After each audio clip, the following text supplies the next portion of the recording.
अन्य महानुभाव, देश के कोने कोने से यहां उपस्थित सभी अतिथि और प्यारे बच्चों,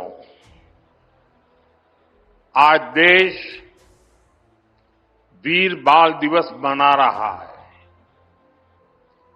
अभी वंदे मातरम की इतनी सुंदर प्रस्तुति हुई है। आपकी मेहनत नजर आ रही है। साथियों, आज हम उन वीर साहिबजादों को याद कर रहे हैं जो हमारे भारत का गौरव है,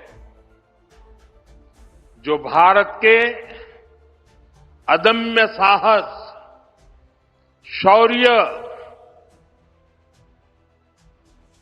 वीरता की पराकाष्ठा है। वो वीर साहबजादे जिन्होंने उम्र और अवस्था की सीमाओं को तोड़ दिया, जो क्रूर मुगल सल्तनत के सामने ऐसे चट्टान की तरह खड़े हुए कि मजहबी कट्टरता और आतंक का वजूद ही हिला गया। जिस राष्ट्र के पास ऐसा गौरवशाली अतीत हो, जिसकी युवा पीढ़ी को ऐसी प्रेरणाएं विरासत में मिली हो, वो राष्ट्र क्या कुछ नहीं कर सकता। साथियों, जब भी 26 दिसंबर का ये दिन आता है तो मुझे ये तसल्ली होती है कि हमारी सरकार ने साहिबजादों की वीरता से प्रेरित वीर बाल दिवस मनाना शुरू किया। बीते 4 वर्षों में वीर बाल दिवस की नई परंपरा ने साहिबजादों की प्रेरणाओं को नई पीढ़ी तक पहुंचाया है। वीर बाल दिवस ने साहसी और प्रतिभावान युवाओं के निर्माण के लिए एक मंच भी तैयार किया है। हर साल जो बच्चे अलग अलग क्षेत्रों में देश के लिए कुछ कर दिखाते हैं, उन्हें प्रधानमंत्री राष्ट्रीय बाल पुरस्कार से सम्मानित किया जाता है। इस बार भी देश के अलग अलग हिस्सों से आए 20 बच्चों को ये पुरस्कार दिए गए हैं। ये सब हमारे बीच में है।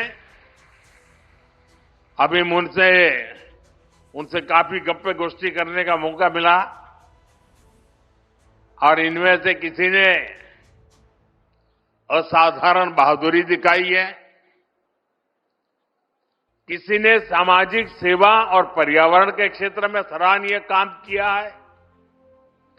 इनमें से कुछ विज्ञान और टेक्नोलॉजी में कुछ इनोवेट किया है, तो कई युवा साथी खेल, कला और संस्कृति के क्षेत्र में योगदान दे रहे हैं। मैं इन पुरस्कार विजेताओं से कहूंगा, आपका ये सम्मान आपके लिए तो है ही, ये आपके माता पिता का, आपके टीचर्स और मेंटर्स का, उनकी मेहनत का भी सम्मान है। मैं पुरस्कार विजेताओं को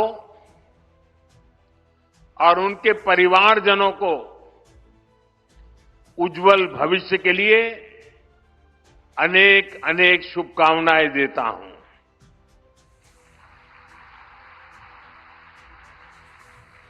साथियों, वीर बाल दिवस का ये दिन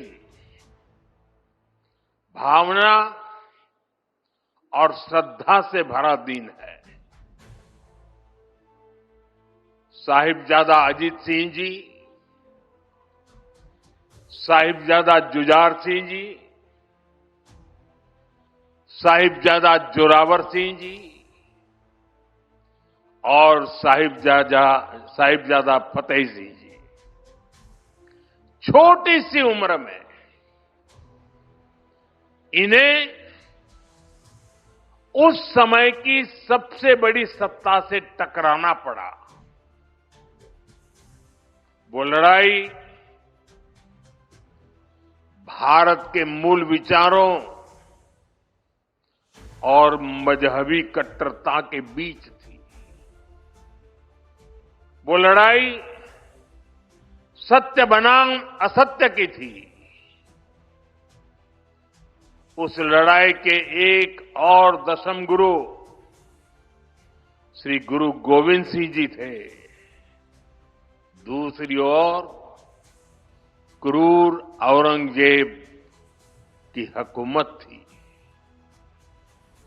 हमारे साहिबजादे उस समय उम्र में छोटे ही थे,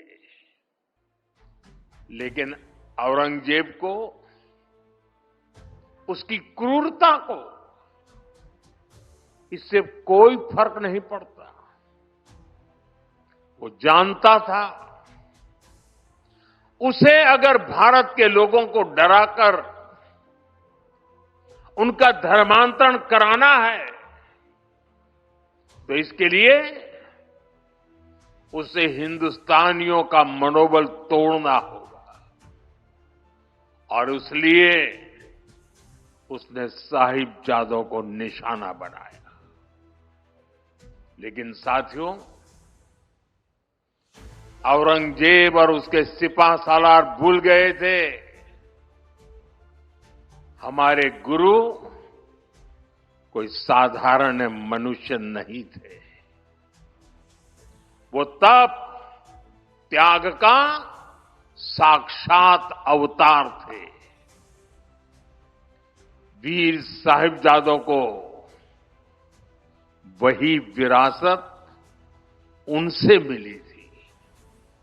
इसलिए भले ही पूरी मुगलिया बादशाहत